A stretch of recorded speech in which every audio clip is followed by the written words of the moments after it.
Bienvenidos a una nueva entrevista de País Lobo Prensa. Soy Rocío Gambra y como lo habíamos anunciado, el día de hoy estamos con el diputado del Partido Nacional Libertario, Johannes Kaiser. Bienvenido, diputado. Muchas gracias por la entrevista. ¿Cómo está usted? Muy bien, gracias por la invitación.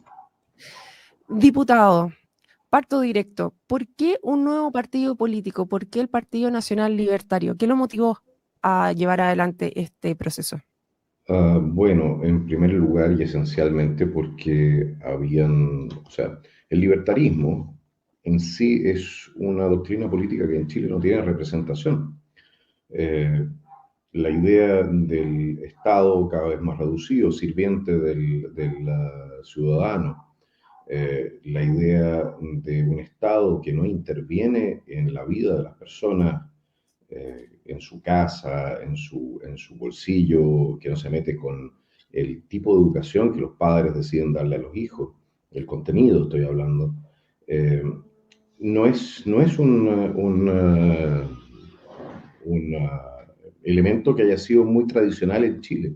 De hecho, en general existe una confianza muy alta en el Estado, confianza que ha ido derruyéndose de la mano del fracaso de las últimas administraciones políticas.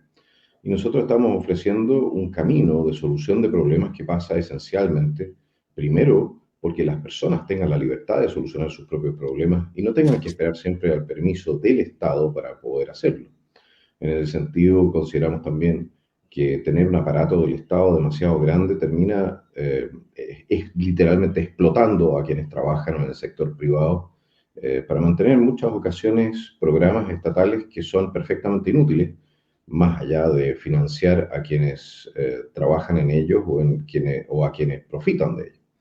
Así que esa es nuestra aproximación. Queremos una sociedad que esté anclada fuertemente en valores sociales comunes, sin duda, pero no creemos que esos valores tengan que ser o puedan ser impuestos desde el Estado, porque encontramos y pensamos que el Estado no es referente moral, es solamente una administración, y es la sociedad la que tiene que articularse y ordenarse de alguna manera a sí misma, más allá, por supuesto, de las leyes que uno se da para proteger los derechos fundamentales, esenciales y anteriores al Estado que tienen los ciudadanos como señores en un país.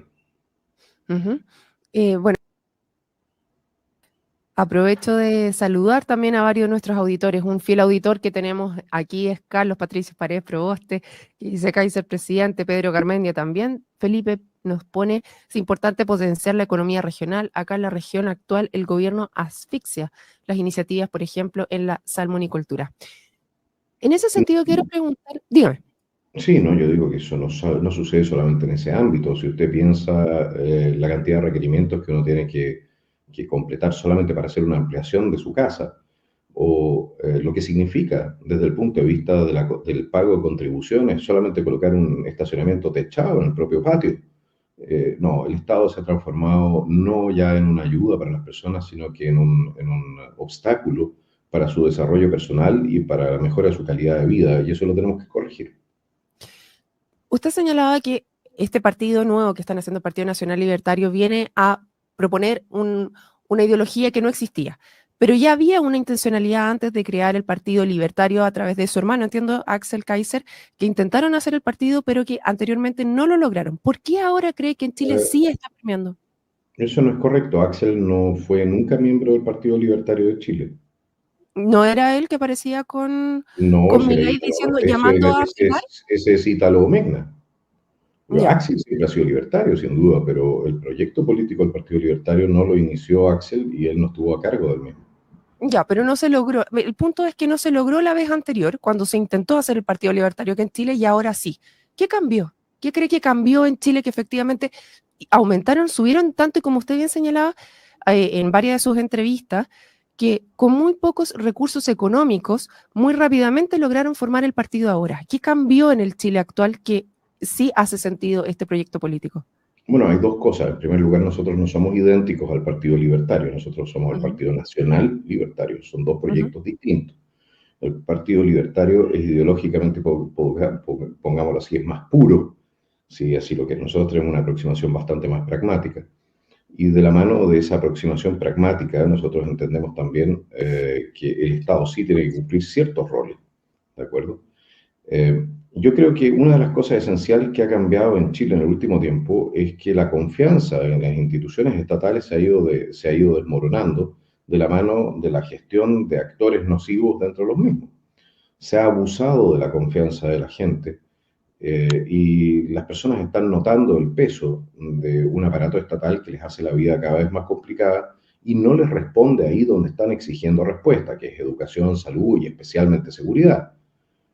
Entonces, la respuesta que nosotros damos es, bueno, potenciemos ahí donde efectivamente necesitamos colocar los recursos y vamos cortando ahí donde no se necesitan hacer las inversiones con la misma urgencia.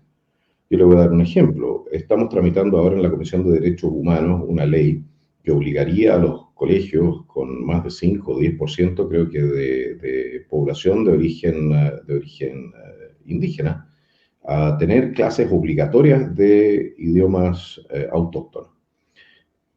Bueno, si usted lo piensa en profundidad, hoy en día nuestros niños salen, la mitad de nuestros niños salen sin poder entender un texto complejo de los colegios.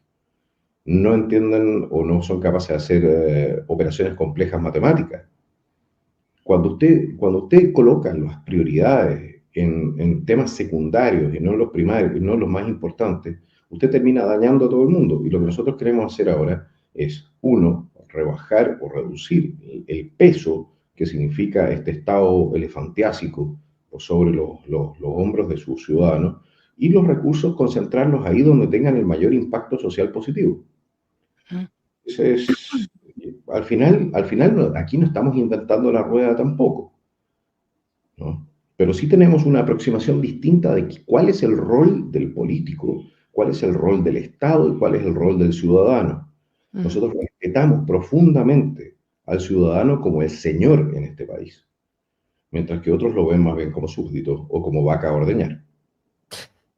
¿Cuáles serían las prioridades entonces? Porque aquí todavía, y no entro en la pregunta más propiamente tal, entiendo que usted está eventualmente siendo un candidato a la presidencia. Bueno, vamos a preguntar al tiro eso. ¿Va usted como candidato a la presidencia este 2025 o no? En todos los idiomas, sí.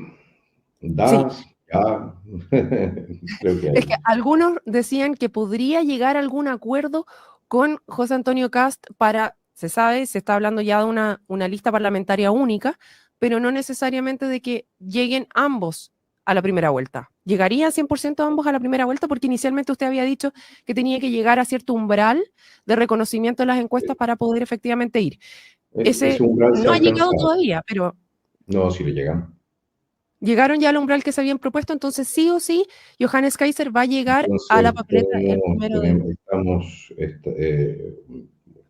mi palabra me obliga. Tenemos Ujú. encuestas que nos dan 18, 19%, eh, otras 15, otras un poco menos, pero ya empieza a articularse un escenario en el cual uno queda obligado por la propia palabra, y no solamente Ujú. por eso, también por el respaldo ciudadano que estamos recibiendo. Ahora, respecto de un acuerdo con el Partido Republicano, es un tema que nosotros nos abrimos en su momento, pero José Antonio Cast ha decidido ir a primera vuelta. Esa decisión es una decisión que comparte el Partido Republicano, nosotros respetamos esa decisión, Ujú. pero en la misma lógica, entonces tenemos que ir nosotros también hasta la primera vuelta.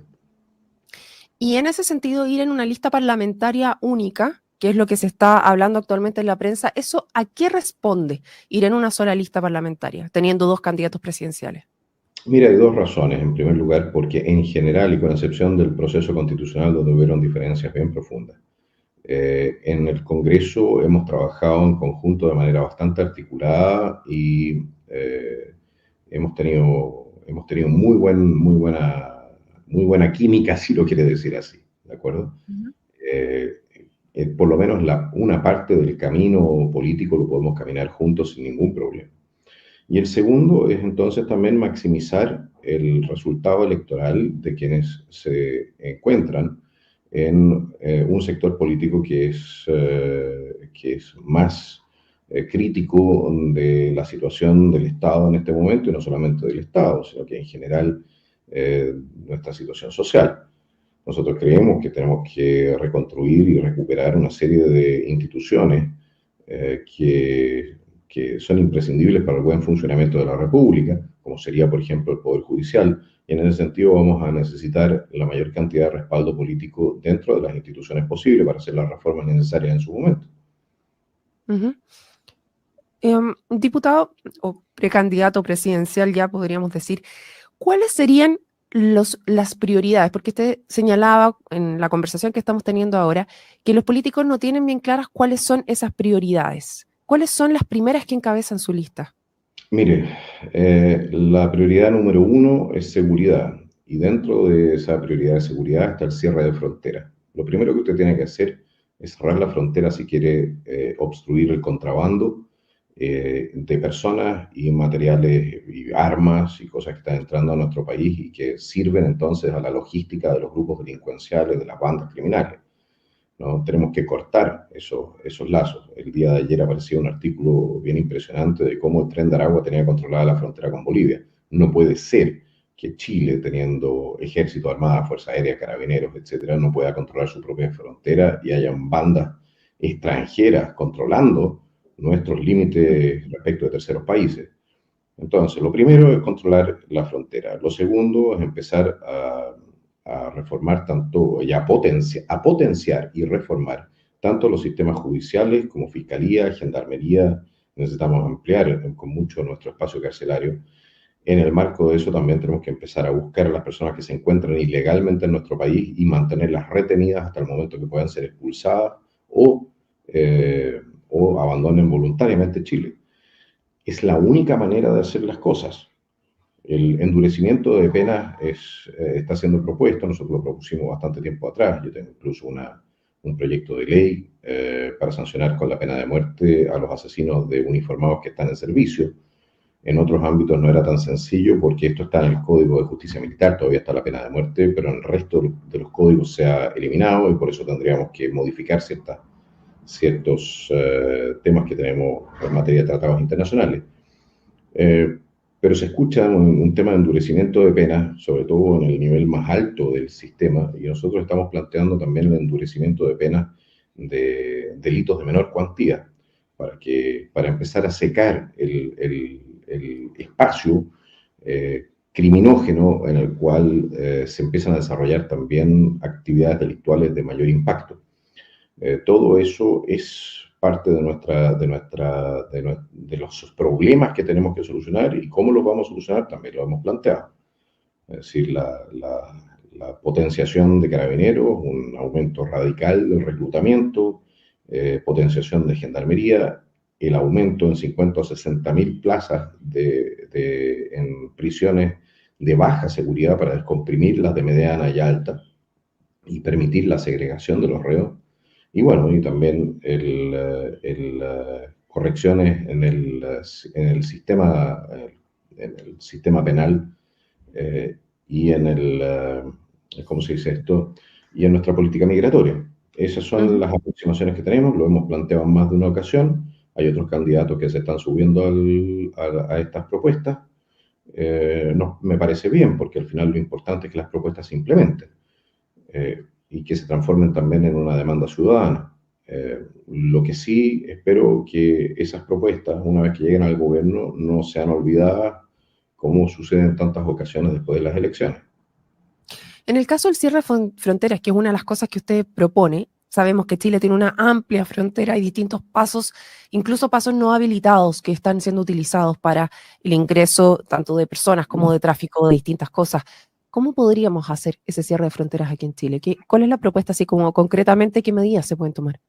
Mire, la gente tiene que entender que un cierre de frontera no necesariamente significa un cerco perimetral, ¿de acuerdo? Significa esencialmente que usted corta los flujos. Ahora, ¿cómo corta los flujos? En primer lugar, buscando, revisando, haciendo control en los lugares, los nudos viales, donde confluyen al final todos estos caminos, también los pasos no habilitados. Los pasos no habilitados, por lo demás, los puede controlar usted con tecnología. Entonces, sabemos que no podemos impedir necesariamente el ingreso a través de toda nuestra frontera, pero podemos impedir que el ingreso a Chile tenga algún tipo de beneficio. ¿De acuerdo? Ese es el primer punto. El segundo punto es que el contrabando en general se realiza por rutas conocidas, porque tienen que tener una cierta capacidad de carga. ¿De acuerdo? Eso significa para camiones, vehículos, etcétera. Esos pasos son identificables y son perfectamente controlables, especialmente hoy día con tecnología satelital que puede ser incluso arrendada si es necesario. Yo creo que lo que nos ha faltado hasta el momento es la voluntad y es la disposición a hacer las cosas como corresponden y a sancionar a quienes violan nuestra soberanía con la dureza que corresponde también. O sea, principalmente usted cree que aquí ha faltado voluntad política para poder hacer este cierre de fronteras propiamente tal. O sea, la tecnología existiría y existe todo lo necesario para hacerlo. Absolutamente. Mire, la cantidad de droga, armas, tráfico de blancas, es decir, estamos hablando de tráfico de personas que son esclavizadas para el comercio sexual, ¿de acuerdo? Que se produce a través de la frontera por Bolivia, debió haber sido razón suficiente hace mucho tiempo para que nosotros nos pusiésemos muy, muy duros y muy serios con Bolivia y también en el control de la frontera. Eso no ha sucedido. Y cuando usted ve que, por ejemplo, también nuestra frontera marítima está completamente desprotegida, tenemos un número de escáneres para container que es completamente insuficiente. Entonces llega a la conclusión en algún momento que no solamente no hay voluntad, sino que quizás hay un interés por mantener a Chile desprotegido y siendo un lugar de libre tránsito y de libres operaciones para carteles y otro tipo de organizaciones. En Chile se lavan al año, si no me equivoco, el Banco Mundial decía en su momento entre 6.000 y 8.000 millones de dólares, es una reforma tributaria.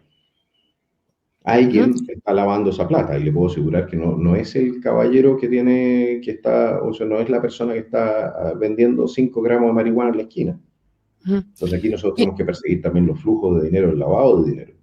Eso mismo le iba a Al más alto preguntar entonces. nivel. ¿Cómo lo harían? ¿Cómo? ¿Cómo haría justamente esa persecución? Porque daba en un punto interesante respecto al lavado de dinero que se está haciendo y cómo se siguen esos flujos de dinero. Por ejemplo, una de las cosas que se estaban conversando ahora en el Congreso era levantar los secretos bancarios, pero la derecha en general no estaba de acuerdo con eso. ¿Cuál es su posición al respecto? No, lo que pasa es que querían levantar el secreto bancario y de hecho lo hicieron hasta cierto punto de la señora Juanita que tiene un puesto en la feria, ¿ya? Que no estamos hablando ahí de lavado de dinero, estamos hablando de miles de millones de dólares. El secreto bancario, y por lo demás, los bancos tienen la obligación de comunicar a la unidad de análisis financiero todas las operaciones que tienen por sobre un cierto monto, que no son muy altos los montos. ¿De acuerdo? El tema es que la unidad de análisis financiero, usted revísela, ¿cuántos funcionarios tienen? ¿50? Después veamos cuántas denuncias ha interpuesto el Servicio de Impuestos Internos respecto de ciudadanos o no ciudadanos que no pueden explicar adquisiciones de propiedades muy importantes en nuestro país. Después usted tiene, y ahí impuestos internos también tienen un rol importantísimo. Mire, en Chile nosotros tenemos una institucionalidad que no conversa, y eso no tiene que ver con el secreto bancario. No es un problema el secreto bancario. Tiene que ver con que no hay efectivamente una voluntad y una estrategia para ir a buscar las platas negras que se están lavando en nuestro país. El secreto bancario no es absoluto, por lo demás. El secreto bancario lo puede levantar cualquier juez a petición de fiscal. Y de hecho se ha hecho en múltiples ocasiones y los jueces aprueban los levantamientos de secreto bancario, sobre todo cuando hay algún tipo de sospecha. Una cosa muy distinta, ¿no?, es que el señor subsecretario del Interior en algún momento puede decir, ¿sabe qué más? Voy a ver cuánta plata tiene entonces Perico Los Palotes, ya que me cae mal, en su cuenta. Porque existe la protección del secreto bancario está a disposición del juez. La protección es respecto de terceros, es decir, de personas que no tendrían por qué saber qué es lo que hace una persona con su dinero. Entonces usted también tiene un cierto derecho a la privacidad, por eso el juez es el que autoriza. Bueno, hemos visto bastantes filtraciones por parte del Poder Judicial justamente de distintos temas de investigación, así que es interesante el punto que señala y justamente quiero llevarlo a otro de las cosas que nos había mencionado respecto a sus prioridades, el tema de seguridad y nos decíamos hacer modificaciones dentro del Poder Judicial. ¿A qué se refiere concretamente? ¿Qué es lo que usted haría en el caso de llegar a la presidencia con el Poder Judicial? En primer lugar, usted tiene que despolitizar el Poder Judicial. ¿ok? Y para despolitizar el Poder Judicial usted tiene que cambiar el sistema de nombramiento. Yo tengo una reforma constitucional ingresada en la Comisión de Constitución que está viendo otro proyecto que presentó el gobierno, ¿no? Que supuestamente despolitiza el sistema, y lo que hace es entregar las definiciones de nuevo al presidente de la República a través de una comisión, puras cosas que no están metidos los políticos.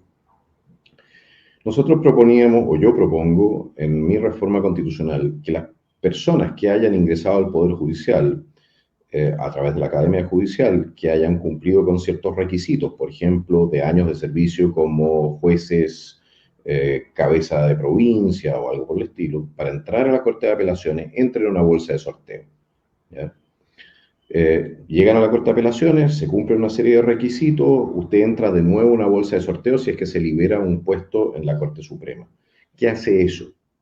El sorteo lo que hace es sacar las manos de los señores políticos del juego y a los señores jueces les permite actuar con toda independencia sabiendo que no van a ser sancionados si no fallan de acuerdo con los intereses de ciertos grupos, que pueden ser grupos sociales, pueden ser grupos filosóficos, pueden ser grupos de lo que usted quiera. Pero un juez debe tener la posibilidad de ascender si cumple con los requisitos que se requieren para llegar al más alto escalón sin una intervención por parte de grupos de presión. Esa es una parte de la reforma. La segunda parte de la reforma, y aquí es donde la cosa se pone más interesante, creo yo, es que yo pretendo en algún momento, si llego a ser presidente de la República, es iniciativa exclusiva del presidente, crear un tribunal de prevaricaciones independiente. ¿Qué es una prevaricación? Es un delito que solamente pueden cometer los jueces. Es la torcida administración de justicia. Es decir, cuando un juez, para beneficiarse a sí mismo o para beneficiar a un tercero, dicta fallos contrarios a la ley. ¿Me explico? Ok, ese tribunal funcionaría en la lógica, son 13 magistrados que serían elegidos, ¿ya?, de entre los abogados que tengan más de 65, 70 años de edad, que no sean miembros del Poder Judicial, ¿ya?, por un periodo no mayor de 5 años y también por sorteo. ¿Qué significa esto? Que usted tendría un tribunal que pudiese ver las causas que eleven ciudadanos, ¿ya?, respecto de jueces o de fiscales que administren torcidamente la ley. La corrupción dentro del Poder Judicial, entre otras cosas, se produce porque es muy difícil dentro del propio Poder Judicial perseguir las responsabilidades de jueces que administran torcidamente la justicia. Entonces usted requiere también de un órgano de control ahí y un órgano que sea nuevamente absolutamente independiente de la política. Y último elemento para el Poder Judicial, tenemos que reformar el Poder Judicial para que el Poder Judicial tenga efectiva autonomía financiera. El hecho de depender del Ejecutivo para su presupuesto significa que el Ejecutivo puede ejercer presiones sobre el Poder Judicial. Y eso también conduce a conductas judiciales que no son deseables. Yo no espero que los jueces fallen a favor de la derecha o a favor de la izquierda, no, yo creo que los jueces fallen en derecho, que no se pongan creativos, que no se crean legisladores, que fallen de acuerdo con la ley vigente, punto. Y yo creo que es eso lo que espera la inmensa mayoría de la ciudadanía. Y si la ley es mala, bueno, tendrán que fallar de la mano de una mala ley y tendrá el Congreso de corregir la ley, pero no es función de los jueces transformarse en legisladores, como lo hizo en su momento, por ejemplo, el juez Muñoz. Eso es más o menos lo que estoy identificando ahí. Ah, y lo otro, hay que también pegarle una mejorada muy, muy profunda a la Academia Judicial. Ya. Dentro de las otras cosas que usted puso, hablamos de las cárceles. Y aquí quiero pedirle su opinión sobre algo que habían levantado algunos parlamentarios, de cuando le da la opción el presidente Bukele a Donald Trump de enviar a algunas personas a que vayan a las cárceles que él ya ha realizado. ¿Estaría usted de acuerdo con eso? Porque usted está hablando de las cárceles aquí en Chile, de aumentar el espacio que existe, de hacer a estas cárceles diferenciadas. Sin embargo, es bastante lento la forma en la cual esto se pudiese lograr. ¿Estaría usted dispuesto a hacer este tipo de cosas?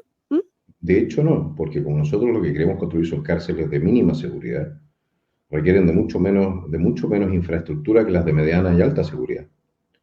¿Ok? Ya. En la práctica son, no sé, 60 containers con una reja. ¿Me explico a lo que voy? Y de la Ya. mano de eso, de esas cárceles, también tener un sistema en el cual el día trabajado sea un día computado también con una especie de beneficio para el cumplimiento de penas. Yo quiero que los reos en Chile vuelvan a trabajen para sostenerse. Ahora, el tema de Bukele a mí me parece complejo desde un punto de vista legal. ¿Y por qué? Porque la sanción, a ver, la detención y sanción de un criminal en Chile es un acto de soberanía, ¿de acuerdo? Si usted despacha a un ciudadano condenado a un tercer país para que cumpla su pena, no es el Estado de Chile el que está velando por el cumplimiento de esa pena. ¿Me explico lo que voy? Ujú. Sí. En ese sentido, se pueden producir situaciones en las cuales efectivamente se pueda complicar la cosa. Si lo veo fuera del punto de vista legal, si Bukele nos hiciese una oferta para recibirnos a la gente del Tren de Aragua y toda esa gente, buscaría el camino, Mm. le juro por Dios que buscaría el camino legal para hacer lo posible poder exportarlo. En el caso de los ciudadanos que correspondan a estos crímenes organizados transnacionales, podríamos decir, Pero, como en pero, ese tipo de casos especiales. pero absolutamente, naturalmente que no a ciudadanos chilenos. Ujú. Eso no corresponde. Pero a No ciudadanos existiría. extranjeros, pero a ciudadanos extranjeros que hayan cometido delito en Chile y pueden cumplir su pena en un tercer país, habría que ver qué modificaciones, probablemente tendrían que ser modificaciones muy profundas a la estructura legal para hacer algo así posible. Pero si usted Ujú, me pregunta, lo encontraría muy conveniente, ¿no? ujú. Y en el caso de estas cárceles de mediana seguridad o baja seguridad, ¿no existiría más riesgo de que eventualmente se las pudieran tomar este mismo tipo de crimen organizado como lo hicieron en algunas cárceles en Venezuela, por ejemplo? No, porque las de baja seguridad implican que tú tienes personas de bajo compromiso delictual. Es decir, nosotros queremos que también el que se roba un Super 8 pague, por ejemplo, 4 o 5 días de cárcel. En cierto sentido son parecidas a las cárceles de condado que existen en los Estados Unidos. Son cárceles de baja seguridad para perseguir y sancionar delitos de poca monta. ¿De acuerdo? El problema que eso significa que nosotros podemos sacar mucha gente que tiene bajo compromiso delictual de las cárceles de mediana y alta seguridad. Las cárceles de mediana y alta seguridad, o especialmente las de mediana seguridad, hoy día están cayendo en manos de las mafias, entre otras cosas, porque están completamente saturadas, sobrepobladas. Entonces, Gendarmería está superada en su capacidad, los mismos recintos están superados en su diseño para poder controlar a los reos. Y lo que hacen entonces estas mafias es empezar a reclutar dentro de las mismas cárceles sus futuros soldados, de entre los primerizos, de entre aquellos que tienen bajo compromiso delictual. Ujú. Eso lo tenemos que cortar. Entonces, lo que yo estoy proponiendo, o lo que estamos proponiendo, es generar suficiente espacio para que la segregación funcione y poder tener efectivamente aquellos de mayor peligrosidad separados de los otros para que, no, para que la universidad del delito cierre sus puertas, si me explico. Y lo otro, Ujú. las penas de cumplimiento alternativo, ¿ya? Nosotros tenemos que revisar eso en el Código Penal. Creo que toda comisión de delito debe acarrear por lo menos unos 2, 3, o sea, un porcentaje de la pena de cumplimiento efectivo. ¿Y esto por qué? Porque especialmente los más jóvenes, cuando empiezan a cometer delitos, reciben penas de cumplimiento alternativo, ¿no? 10, 12, 15, hay gente que ha recibido las cuestiones hasta 90 veces, 90 detenciones sin una condena. ¿Y qué es lo que sucede entonces? Cuando efectivamente terminan siendo condenados por un delito, ya la carrera criminal está solidificada, Mm. ¿no? Y lo que nosotros Claro. queremos es que la cárcel también sirva como un elemento de disuasión Ujú. que a la gente que está entrando en la lógica del delito le diga, oye, viejito, y esta es la de menor seguridad, aquí vaya a pasar, no lo vaya a pasar bien. Ujú. Imagínate lo que viene después si sigues cometiendo delitos. ¿Me explico? Diputado, sí, uno de los temas que usted tomó fue Gendarmería, que Gendarmería estaría sobrepasado. Actualmente Gendarmería corre con una línea independiente dentro de las policías. ¿Haría usted alguna reforma respecto Sí, a Gendarmería propiamente tal? Gendarmería debería estar no bajo el Ministerio de Justicia, sino que integrado en el Ministerio de Seguridad. Requiere de una reorganización interna para, ¿cómo se dice?, verticalizar las líneas de mando. Requiere de una potenciación tanto en material como en sueldo, en bienestar para sus miembros, y requiere de un aumento del reclutamiento.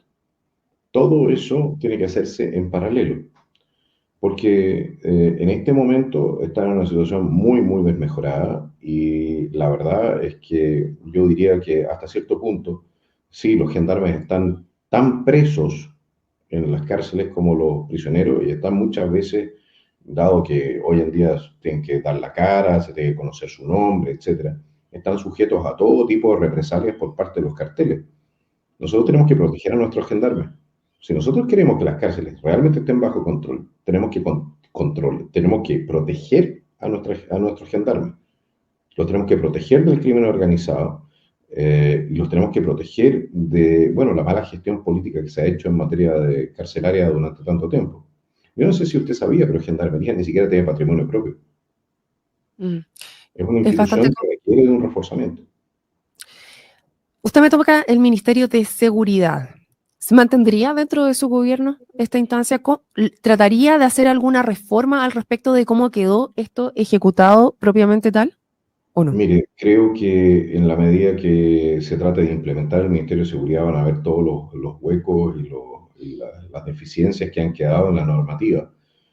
Si llegamos a la presidencia vamos a tener que ver si es más costoso desde el punto de vista de la eficiencia mantener la reforma que se ha hecho o revertirla, Mm. ¿no? Depende naturalmente de la gestión de este gobierno. Ahora yo no le tengo ni le pongo muchas fichas a la gestión de este gobierno para implementar un nuevo ministerio.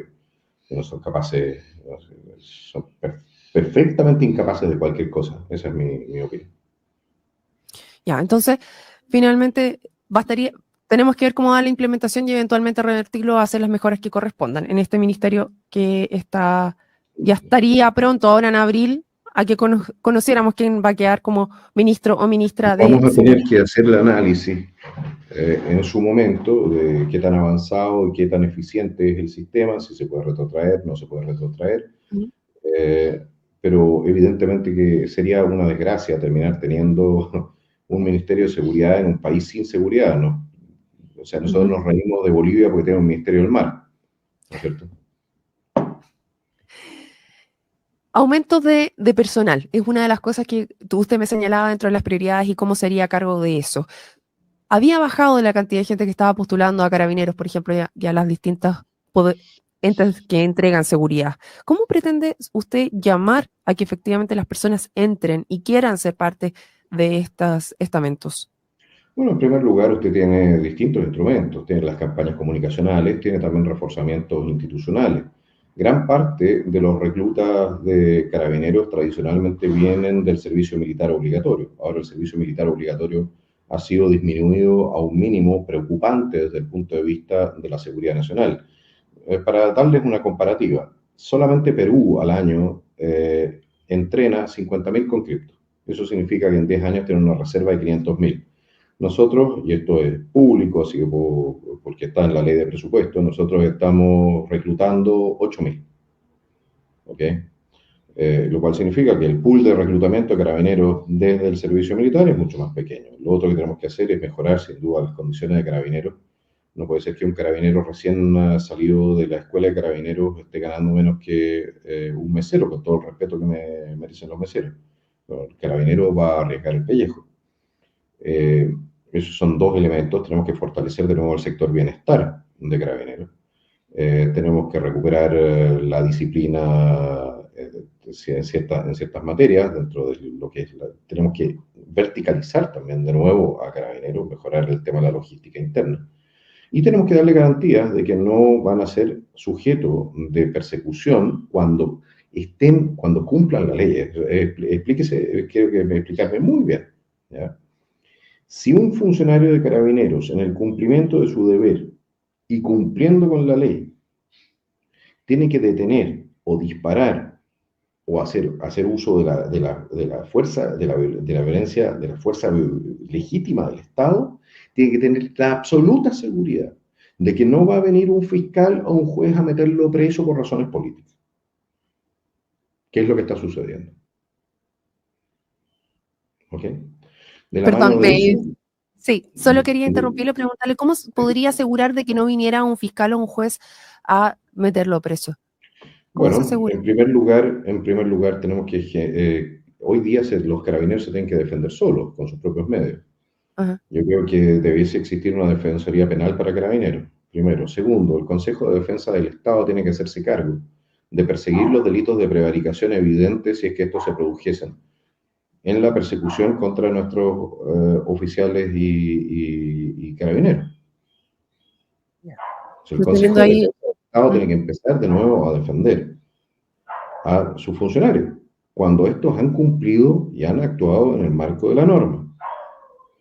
No puede ser que un fiscal, mire lo que pasó con la fiscal Chong y el cabo Zamora. Condenaron a la fiscalía a costas, ¿sabe lo complejo que es eso? O sea, el fallo del tribunal fue devastador para la fiscal Chong. Ahí está la fiscal Chong. ¿Por qué no la pueden expulsar? Le hizo la vida a cuadritos a Zamora. Le destruyó prácticamente, le quiso destruir su carrera, lo quiso meter preso. Ujú. Lo tuvo secuestrado en la práctica, sabiendo que no tenía razones para hacerlo. Lo tuvo detenido, preso durante meses.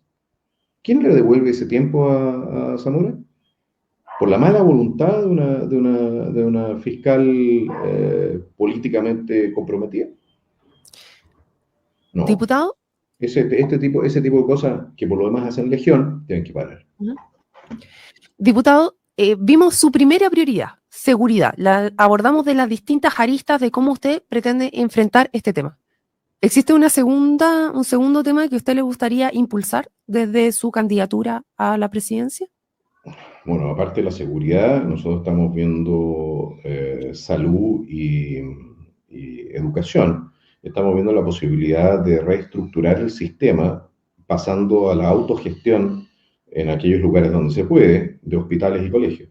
Entregarle en la práctica, por ejemplo, a los profesores la gestión de los colegios directamente en sus propias unidades a través de cooperativas y con eso ir desarmando el aparato administrativo estatal que está consumiendo ingentes recursos que debiesen llegar directamente a los colegios, a los alumnos, a los profesores, a los auxiliares. O sea, la idea es bajar entonces toda la administración del sistema a los mismos colegios, autogestión. Y lo mismo que estamos viendo cómo lo hacemos en salud y pagar por alumno educado, pagar bonos por las mejoras de rendimiento, pagar por soluciones de salud, en vez de tener que pagar por todo un aparato que evidentemente hoy día no está dando el ancho en ninguno de los dos campos. Ya, entonces vamos a conversar específicamente para poder entender este tema de educación. ¿Usted intentaría terminar, por ejemplo, con los SLEP o la educación municipal como la entendemos y impulsar Absolutamente. cooperativas de los profesores que Cooperativa, ya están dentro de los colegios? correcto, entregarle a los profesores la administración de sus colegios, los profesores organizados a través de cooperativas. Y nosotros, el Estado, pagar entonces por los alumnos educados y por las mejoras de rendimiento. Por supuesto Ya, que entonces, todo esto de la mano de pruebas estandarizadas para medir los avances de los alumnos. Ese entonces se es, paga. ese, ese es una especie de sueño, la verdad, Ujú. porque permitiría de una vez por todas eh, sacar una serie de ruidos del sistema que lo único que están haciendo es complicarlo, al mismo tiempo que, bueno, le damos la posibilidad a los profesores de tener proyectos educativos propios, por supuesto que de la mano de los padres, porque los padres en este sistema van a tener también un rol que jugar respecto de lo que sean los contenidos los contenidos educativos que se han presentado a sus hijos. Y los contenidos mínimos para las universidades, desde nuestra perspectiva, los debiese definir entonces el Consejo de Rectores. También queremos concentrar muchos recursos en que los colegios no vayan todos o no se estén concentrando solamente en humanidades necesitamos mucho más colegios que vayan preparando a jóvenes para el sector técnico, que ese mercado sí tiene demanda y mucha, y va a tener mucho más demanda en el futuro. No, hay muchos temas que tenemos que tocar ahí. Tenemos que tocar también el tema del crédito universitario, que hoy día significa para algunos pagar múltiples veces lo que recibieron en crédito en el curso de los 20 años posteriores al mismo. Ujú. Mientras que el Estado también queda comprometido con recursos respecto a universidades y de alumnos que no pagan o no terminan sus carreras en esa materia. Todo eso, todas esas materias tenemos que rearticularlas, y especialmente también hacia dónde va la mayoría de los recursos, que nosotros creemos debe seguir a la educación primaria, que es donde se hace la mayor diferencia cognitiva para el largo plazo y para el desarrollo de los jóvenes. Entonces usted estaría por una reforma completa al sistema educacional en Chile, cambiando los Completo. énfasis también, Hay de hacia dónde se estaría apuntando, ¿no? hay que repensar la administración y la alocación de recursos definitivamente. Chile se está gastando miles de millones en educar, entregar educación universitaria a jóvenes que después salen y no tienen mercado laboral. Eso no tiene sentido. Simplemente no tiene ningún sentido. Y por lo demás, la gratuidad ha tenido dos efectos. Uno, tiene un impacto brutal en las finanzas públicas, pero el segundo, y más interesante, es que debido a la gratuidad, las universidades han disparado los precios. Eso también es un tema que hay que hacerse cargo. Mm. Diputado, ¿y cómo ve usted entonces? Primero, quiero hacerme cargo ya que estamos hablando de las universidades y de cómo se están financiando respecto al CAE. Hay un proyecto actualmente que está en tramitación que el gobierno está impulsando y era una de sus promesas de campaña, el fin al CAE. ¿Cómo lo enfrentaría usted? ¿Está de acuerdo con lo que se está planteando o haría algo distinto? No puedo estar de acuerdo con el fin al CAE porque eso significaría que el Estado tenga que hacerse cargo de toda la deuda. ¿Ya? ¿Por qué no lo hago con los carpinteros que se compraron una máquina para hacer muebles? O con los gaffiters. Al final es la gente con menos recursos la que tiene que terminar pagando el estudio de quienes sacaron un título universitario. Eso no corresponde. Lo que yo digo es que el crédito original o los créditos que se estaban entregando en UF más y algo, ¿ya? Cuando ya han sido pagados en múltiples ocasiones, bueno, el tema empieza a ponerse interesante desde el punto de vista también de cuál ha sido el rol bancario en esto. Pero no puedo simplemente decir, ¿sabe qué más? Háganse efectivas las garantías respecto del fisco, porque no hay un peso. Tengo 3 millones de personas en lista de espera, tengo 40 y tantas mil personas que se están muriendo en lista de espera sin atención. La plata que gasto en un lado no la puedo gastar en el otro. No tengo plata para carabineros, no tengo plata para chalecos antibalas, no tengo plata para la reserva del ejército. Me explico, es un problema de Sí, sí. prioridades. Ojalá pudiésemos decir, ¿sabe qué más? Todo es gratis para todos, pero la verdad es que todo lo tiene que pagar alguien. Y lo que me Ujú. gasto en un lado no me lo puedo gastar en el otro. Entonces, ¿usted estaría dispuesto a redirigir esos fondos entonces y terminar de repente con la gratuidad universitaria y ir más hacia la educación inicial, por ejemplo? Eso de todas ¿Podría? maneras, tenemos que determinar, pero yo soy más partidario de un sistema incluso de becas, ¿sabes? Ya. Un sistema de becas con un número limitado de becas para ciertas carreras, donde efectivamente se requiera profesionales en Chile.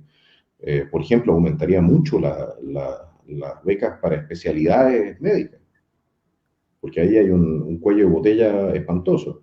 Eh, Fomentaría también los médicos generales. Muchas veces médicos especialistas terminan viendo gripes normales. Ahí también hay un tema en el sistema de salud de lo que es el ordenamiento de los recursos disponibles, Ujú. ¿no? Pero en esencia sí, la política que se siguió durante mucho tiempo, mientras Chile crecía al 5 o 6%, de simplemente meterle más plata a todo, porque había cada vez más ingresos fiscales, es inviable en este momento y en todo momento, si uno lo ve en el largo plazo. Eso significa que tenemos que concentrar nuestros recursos ahí donde más se están necesitando. En este caso sería absolutamente educación primaria para que los niños tengan una perspectiva de aprendizaje que les permita competir no dentro de Chile, sino que con el mundo. ¿ya? Mm, La educación primaria, estamos hablando de salud y, por supuesto, seguridad. ujú.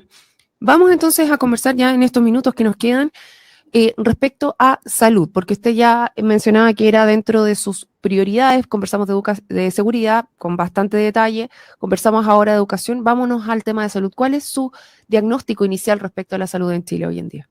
Creo que el sistema está completamente, es un sistema centralmente dirigido con niveles de ineficiencia absolutamente impresentables. Hay que pensar de que a través de FONASA se pierden miles de millones de dólares anuales en licencias falsas. Solamente eso ya es un desastre de proporciones. ¿Para qué hablar de la falta de insumos en los hospitales, a veces robo de insumos, de contratos que no se justifican, etcétera? Nosotros queremos cambiar la administración en esa materia. Queremos que ahí donde se pueda, porque hay lugares donde no se va a poder por falta de densidad demográfica, entregar los hospitales a su personal, entregarlo a sus trabajadores, a sus médicos, a sus TENS, para que en un sistema de cooperativa puedan entonces trabajarlo y entregarle servicios al Estado. El Estado paga por la solución de salud. No hay ningún problema con eso. Y mientras más soluciones de salud entregue ese hospital, entonces mejor le va a ir a los médicos, a las enfermeras, a los TENS, a los funcionarios administrativos, etc. ¿Mm? Nosotros tenemos que sacar de alguna manera toda esta administración muy, muy, muy gruesa que está pesando sobre los hombros del sistema y meterle los incentivos correctos. Otro punto que queremos ver en Diputado, el tema de salud es antes de liberar. pasar a, antes de ¿Sí? pasar a otro punto, quiero detenerme aquí, y usted ha mencionado varias veces las cooperativas y entregarle la administración a los profesionales que estarían a cargo, ya sea profesores o temas de salud. Me hizo recordar el caso de Milei en Argentina cuando eventualmente trató de pasarle la administración de la línea aérea a los trabajadores y ellos no estuvieron de acuerdo. ¿Cree usted en Chile estarían dispuestos efectivamente los profesores y los profesionales de la salud a hacerse cargo de estas administraciones? Yo creo que sí, porque, ¿sabe? El tema es que una gran parte de los recursos que se van a salud y educación se quedan arriba, se quedan antes de llegar a los hospitales, ¿de acuerdo? Con el sistema que nosotros estamos ofreciendo, esos recursos van a llegar al hospital. Eso significa que van a poder subir los sueldos. No es como Aerolíneas Argentinas, el gran problema de Aerolíneas Argentinas es que Aerolíneas Argentinas no es competitivo y tendrían que despedir a mucha gente. En los Y hospitales probablemente, en el ¿sí? caso de los hospitales, acá usted cree que sí podrían ser competitivos y no tendrían que despedir a gente también. Yo creo no solamente van a ser, no solamente es un tema de competencia, si es Ujú. salud pública. No se equivoque, si la salud no va a dejar de ser pública. Lo que pasa es que vamos a crear un nuevo sistema de administración. Y las cooperativas van a funcionar con un administrador que tenga que cumplir con ciertos requisitos mínimos que va a establecer la ley. Pero va a poder, en ese sentido, también gestionar lo que son las inversiones necesarias, los gastos necesarios para recuperar pabellones. Usted va a ver que de repente ya no va a tener pabellones que están la mitad del día vacíos. Si nuestra productividad, la productividad del sistema de salud en este momento es muy baja, entonces usted tiene que aumentar la productividad, ¿de acuerdo?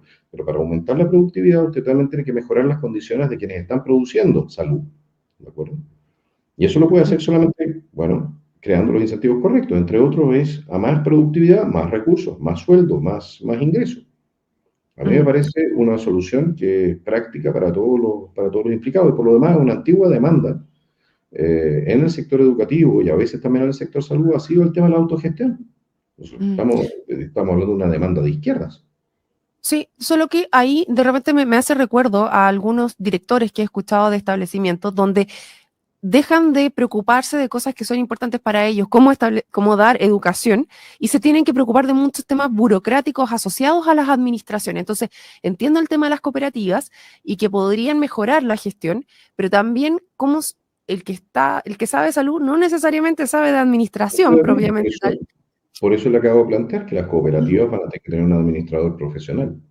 Claro, y ahí es donde me hago el recuerdo a algo como muy, muy local, algo muy sencillo, que todos aquellos que viven en comunidad tienen que contratar un administrador de los edificios. ¿Y cuántas veces han tenido problemas justamente con esos administradores? Entonces, es un tema complejo, ¿Sabe suena qué? muy... Pero ¿sabe qué es lo que sucede cuando usted tiene un problema con un administrador en un edificio? Ujú. Usted lo puede cambiar y el que sufrió la mala administración es un edificio. El problema cuando usted tiene un mal Ministerio de Salud, un Ministerio de Salud que no funciona, es que sufren todo, o sea, manteniendo la comparativa, todos los edificios, ¿me explico? Todos los Sí, hospitales. claro. Entonces, por último, una de las ventajas que tiene este proyecto o esta propuesta que estamos analizando es que si hay un problema en un hospital, no es un problema que se produzca en todos los hospitales. Ujú. ¿Qué es lo que está Entiendo. sucediendo en este momento con la mala gestión? No se han Ujú. pagado, si no están pagando los bonos, si el Estado no está en condiciones de pagar bonos, está quebrado. Y por otro lado, también tenemos que ver el tema y esto también es un tema de salud que no es menor, es el tema de las restricciones y los altísimos impuestos a los medicamentos, las restricciones de importación de medicamentos de países que tienen estructuras de aprobación de medicamentos perfectamente válidas, como digamos Alemania, Inglaterra, Francia, Estados Unidos, Canadá. ¿Por qué debiésemos tener procesos de certificación de medicamentos en Chile que cuestan una millonada, ¿ya? Y que duran años, siendo que esos mismos medicamentos están certificados ya en terceros países, de los cuales nos podríamos colgar, y cuya importación directa podría significar, tanto para los hospitales, para los médicos, para las farmacias, etcétera, la posibilidad de rebajar de manera dramática el valor de los medicamentos. ¿Por qué no abrimos el mercado una vez, en vez de mantener esta cuestión que protege a unos pocos y les hace ganar pingües ingresos? Excelente pregunta, y ahí es justamente donde me quiero salir un poco de sus prioridades locales, que ya las conversamos, que seguridad, salud y también educación. Sin lugar a duda, existen muchos más temas que podemos conversar. Vivienda, por ejemplo, es algo que se nos queda, transporte y varios más. Solamente nos quedan unos minutos, pero quiero llevarlo a algo que usted acaba de poner, diputado, respecto a las relaciones internacionales. Varios nos han dejado comentarios al respecto de cuál es su postura respecto a organizaciones como la ONU, por ejemplo, y de los tratados. Me gustaría que en los minutos que nos quedan también nos diera su visión sobre este tema y también sobre el comportamiento de otros líderes internacionales, de cuáles serían sus referentes para poder seguir.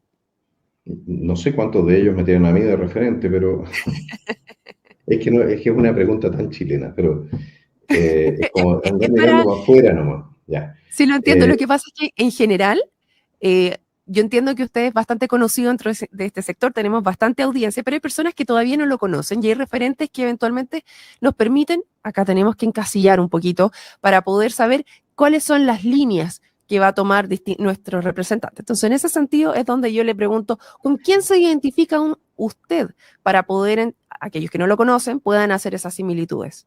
con nadie y con muchos, para que vean. Ujú. ¿Qué es lo que sucede? Chile tiene sus propias problemáticas y ciertas problemáticas sin duda que han encontrado soluciones eh, que tienen mayor o menor éxito en distintos países. Por ejemplo, en el tema de seguridad, sin duda que la experiencia salvadoreña es interesante. En el tema económico, bueno, la Argentina, pero no olvidemos que la experiencia argentina se basa en la experiencia chilena. Si nosotros hicimos lo que están haciendo los argentinos ahora, en los principios de los 80 hasta fines de los 90. Nosotros lo hicimos, ¿de acuerdo? Eso fue en Chile. Eh, en materia de temas de género y cosas por el estilo, sin duda más cercano a lo que se está haciendo en Estados Unidos. Entonces Ujú. usted verá que hay acentos, hay experiencias que uno va viendo. Yo personalmente, respecto de las Naciones Unidas, creo que las Naciones Unidas son un monstruo burocrático que está puro chupando la sangre de los países miembros. No ha sido capaz de impedir ni una guerra, que fue para lo que fue creada, pero se anda metiendo en la política interna de los estados de manera permanente, de los estados democráticos, porque los estados dictatoriales o tiránicos, ahí parece mutis el tema, ¿no? China, Venezuela, Cuba. Venezuela y Cuba son miembros, creo, del Consejo de Derechos Humanos, y Arabia Saudita y Pakistán fueron miembros del Consejo de Derechos de la Mujer. Es una organización que la verdad es que ya no tiene mucho Ujú. sentido.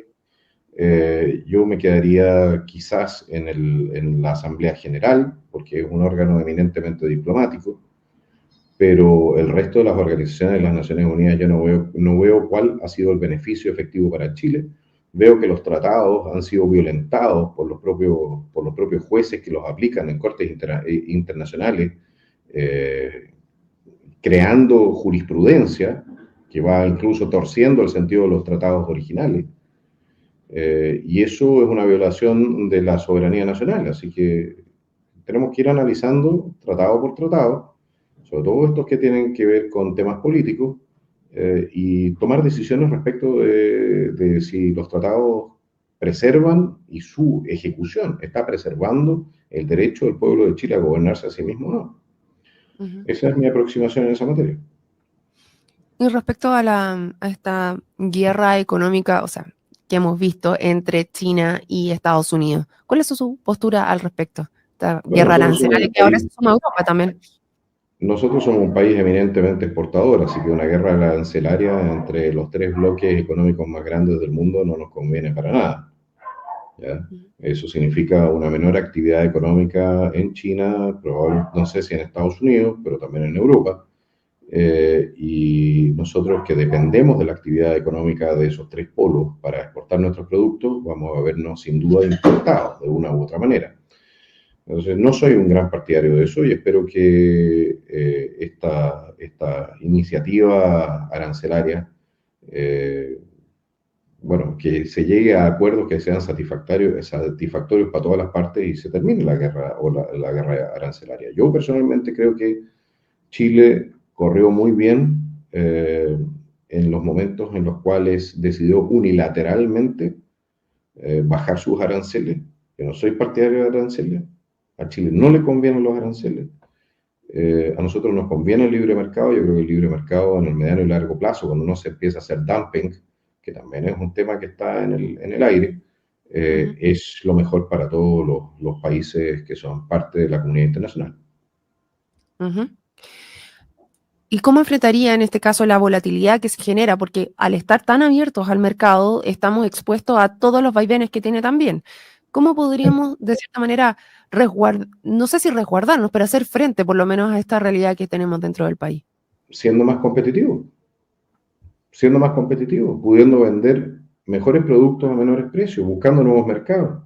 Está todo el sudeste asiático todavía abierto para nuestros inversionistas, para nuestros exportadores. Está la India, el mundo árabe hasta cierto punto, sin duda que es interesante. Tenemos que diversificar los mercados a los cuales dirigimos nuestra producción y tenemos que ser capaces también en Chile de aumentar la productividad nacional para poder ofrecer productos de buena calidad a menor precio. Para hacer eso, bueno, ahí usted tiene que entrar a trabajar una serie de factores. Uno es el capital cultural, el capital de educación de nuestro país, eso se demora. Otros son reducir los costos tributarios, los costos energéticos, etcétera. Mejorar la infraestructura portuaria. Hay mucho que hacer para mejorar la competitividad de nuestro país. Nosotros hemos ido cayendo de manera sistemática. Y eso parece que a nuestra clase política no ha tocado todavía a su puerta esta realidad. Chile no es un país aislado del mundo. Tenemos de repente un poco el complejo de Rapa Nui, ser el ombligo del mundo, pero no estamos en el centro del mundo. Y tenemos que hacernos cargo de que para poder subsistir y tener desarrollo económico y mejorar las condiciones de vida de nuestros ciudadanos, tenemos que ser competitivos y tenemos que poder llevar entonces nuestros productos a todo el resto del planeta con ventajas respecto de nuestros competidores. Diputado Johannes Kaiser, se nos acaba el tiempo, yo sé que tiene una reunión después, así que no soy muy respetuosa respecto a eso. Muchísimas gracias por la conversación el día de hoy. Quiero darle unos minutos para que nos dé unas reflexiones finales y se despida de nuestra audiencia. Solo plantearle lo siguiente, muchísimas gracias por lo demás, por el tiempo. Solo plantearle lo siguiente. Nosotros durante ya demasiado tiempo hemos estado ignorando la realidad en la cual nos encontramos. Somos un país en franca decadencia. Nuestra tasa de natalidad está por debajo del reemplazo. Nuestro crecimiento económico es miserable. Lo único que crece en Chile son las cifras de delincuencia. Y esas son las malas noticias. Las buenas noticias es que esto no es algo que no pueda ser revertido, no es algo que uno no pueda corregir y no es algo que sea un castigo divino o algo así. Entonces, podemos hacer las cosas distintas, pero para hacer las cosas distintas hay que, o sea, para tener resultados distintos tenemos que hacer las cosas distintas. Y eso significa que no podemos seguir confiando en que la misma gente que sigue haciendo las mismas cosas, y lo ha hecho también en este gobierno, en el gobierno anterior, ¿ya? Va a cambiar por obra y gracia del Espíritu Santo ahora para la próxima elección, o después de la próxima administración. Yo creo que se requiere de gente comprometida con esta patria que llamamos Chile, eh, que tenga en mente esencialmente sus intereses superiores y no los intereses de ciertos grupos de presión. Y creo que nosotros llevamos mucha gente de ese tipo ahora en nuestra fila y vamos a llevarla también al gobierno si la gente nos apoya en esta empresa. Y si no, trataremos de ser lo más constructivos posible para empujar al próximo gobierno, no importa el signo del cual este sea, para adoptar, aunque sea parte de las soluciones que estamos proponiendo, porque creemos que son las mejores para Chile y su pueblo. Eso sería. Un abrazo. Muchas gracias, diputado Johannes Kaiser y eventual candidato. O sea, sabemos, ya nos dijo que iba a ser candidato a la presidencia, pero todavía no estamos en tiempo de hacer Estamos precandidatos. Precandidato, pongámosle, pues no tengamos ningún problema con la justicia también y el tema electoral. Muchas gracias también a todos los que comentaron a través de YouTube, de Facebook y de Instagram. Les recuerdo que esta entrevista, si llegaron entre medio, la pueden revisar completa, tanto en Facebook como en YouTube, como en la página web de www.paislobo.cl. Muchas gracias por darnos el espacio aquí a nivel regional, porque nosotros estamos desde Osorno transmitiendo para todos. Muchas gracias, diputado, y a todos los que se sumaron. Nos vemos en otro episodio de estas entrevistas de País Lobo. Nos vemos. Chao, chao. Encantado.